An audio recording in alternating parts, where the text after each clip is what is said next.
মহান রব্বুল আলামিন ইরশাদ করেন, তোমরাই উত্তম জাতি, তোমাদেরকে প্রেরণ করা হয়েছে মানুষের কল্যাণের জন্য। সাংবাদিকতার কাজ একটি নবীওয়ালা কাজ। সাংবাদিকতার কাজ নবীওয়ালা পেশা। মহান রব্বুল আলামিন যুগে যুগে যেভাবে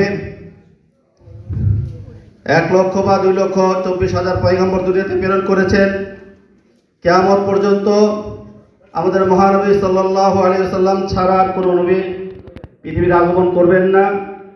তাই নবীওয়ালা কাজ আমাদেরকে কিয়ামত পর্যন্ত নিয়ে যেতে হবে, কলমের মাধ্যমে, লিখনের মাধ্যমে, প্রচারের মাধ্যমে। অতএব সাংবাদিকতার কাজ, সাংবাদিকরা হলেন আল্লাহর পক্ষ থেকে নবীদের উত্তরসূরি হিসেবে